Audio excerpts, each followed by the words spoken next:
الحمدللہ والصلاة والسلام علی رسول اللہ الکریم اما بعد فاعوذ باللہ من الشیطان الرجیم بسم اللہ الرحمن الرحیم۔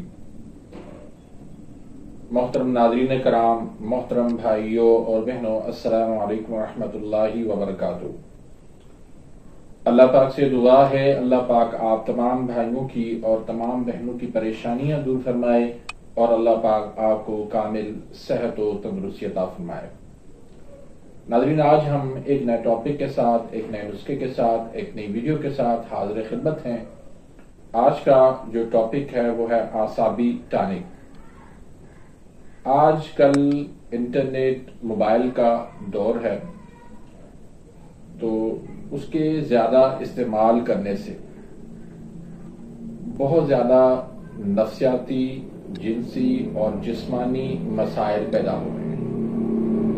مثلا نسیان، چڑچڑاپن، بلڈ پریشر، سستی، کاہلی، تھکاوٹ اور دیگر اعصابی کمزوری کی علامات، ان میں جو ہے وہ تیزی ہو رہی ہے۔ تو ان مسائل کے لیے آج میں ایک آپ کو مجرب المجرب ایک نسخہ دینے لگا ہوں۔ یہ ایک اعصابی ٹانک ہے، یعنی غذا کی غذا ہے اور دوا کی دوا ہے۔ تو اس کے جو فوائد ہیں وہ بے شمار ہیں۔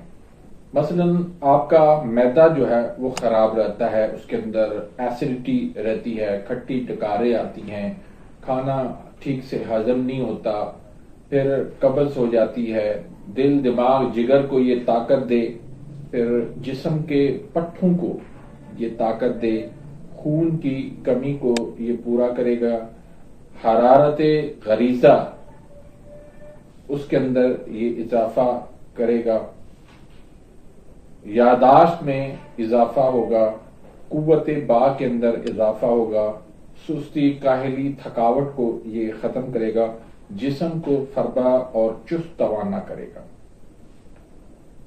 تو آتے ہیں نسخے کے اجزاء کی طرف، ان کو آپ نوٹ کر لیں۔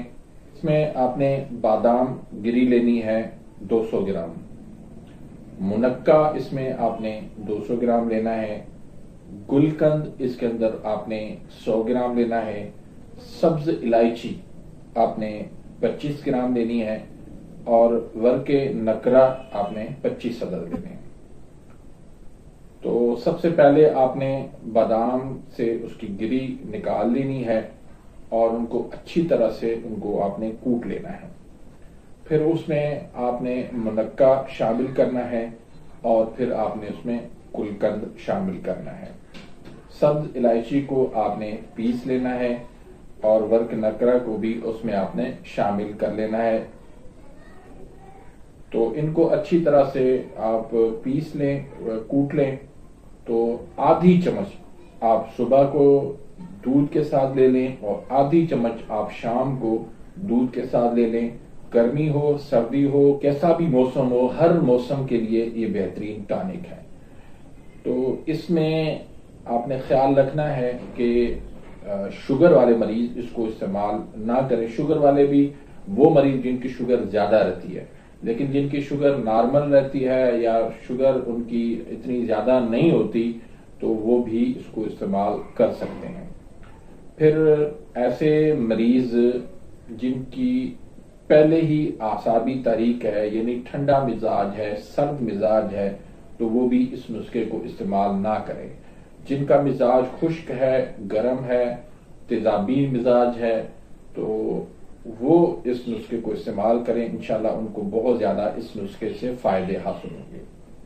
تو اگر آپ میرے اس چینل پہ نئے آئے ہیں، ابھی تک آپ نے میرے اس چینل کو سبسکرائب نہیں کیا تو سبسکرائب کر دیجئے، بیل آئیکن گھنٹی کے نشان کو پریس کر دیجئے تاکہ میری ہر آنے والی لیٹسٹ ویڈیو کا نوٹیفیکیشن آپ تک پہنچ جائے اور آپ میری ویڈیوز سے مستفید ہوتے رہیں۔ اپنی دعاؤں میں یاد رکھیے گا، ملتے ہیں انشاءاللہ نیکسٹ ویڈیو میں، تب تک کے لیے اجازت، اللہ حافظ۔